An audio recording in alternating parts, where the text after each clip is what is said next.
Join us as we delve into the latest research findings and advancements in understanding this enigmatic disease. Kawasaki disease, or KD, has puzzled both parents and doctors alike. It primarily affects children under 5 and has a strong genetic component. KD is triggered by environmental factors such as sudden climate changes and air pollution. Other causes are chemical weapon testing and war shelling.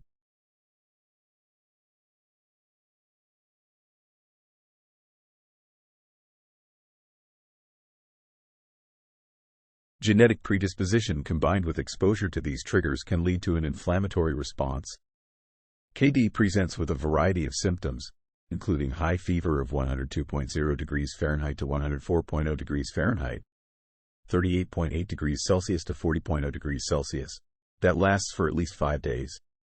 A pink rash on the back, belly, arms, legs, and genital area, and swollen lymph nodes.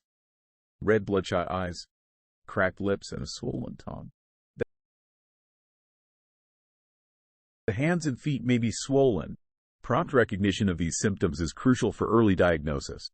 Diagnosing KD relies on a combination of clinical signs such as blood tests. Blood tests help rule out other diseases and check blood cell count. A high white blood cell count, anemia, and inflammation are signs of Kawasaki disease.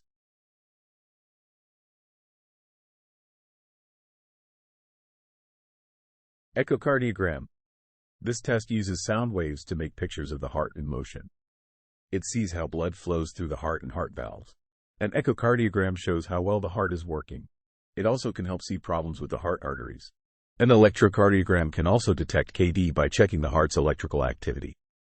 It shows how the heart is beating. Sticky patches called electrodes are attached to the chest and sometimes to the arms or legs. Wires connect the patches to a computer. An ECG can diagnose an irregular heartbeat. How is KD treated? High doses of aspirin might help treat inflammation. The aspirin dose will likely be lowered once the fever has been gone for 48 hours.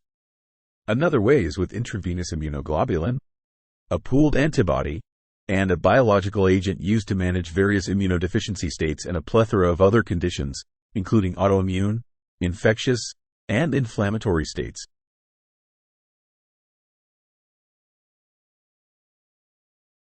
What are the long-term side effects? There is the possibility of heart problems, including irregular heartbeat and decreased heart muscle function as a late complication of the heart muscle inflammation, myocarditis, during acute KD.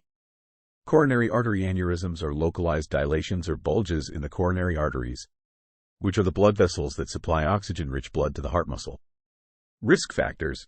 The risk of developing coronary artery aneurysms in KD is highest in children who do not receive prompt treatment with intravenous immunoglobulin, IVIG, and aspirin during the acute phase of the illness. Other risk factors may include younger age at the time of KD diagnosis, male gender, and certain genetic predispositions. Approximately 15 to 25% of untreated children with Kawasaki disease may develop coronary artery aneurysms. With timely treatment, this risk can be significantly reduced to less than 5%. Calcification is another long-term issue. Calcification is the accumulation of calcium salts in a body tissue. It normally occurs in the formation of bone, but calcium can be deposited abnormally in soft tissue, causing it to harden. Pregnancy. While it may seem daunting, it is worth noting that successful pregnancies and deliveries have been reported in KD patients, including those who have suffered from giant aneurysms. It is ideal for women who are at risk and considering pregnancy to seek appropriate counseling before conception from a high-risk obstetric service. Recent studies. The Z-score in the context of Kawasaki disease is typically used to assess coronary artery abnormalities, which are one of the potential complications of the disease. Kawasaki disease can cause inflammation in the coronary arteries, leading to the development of aneurysms or dilation in these blood vessels.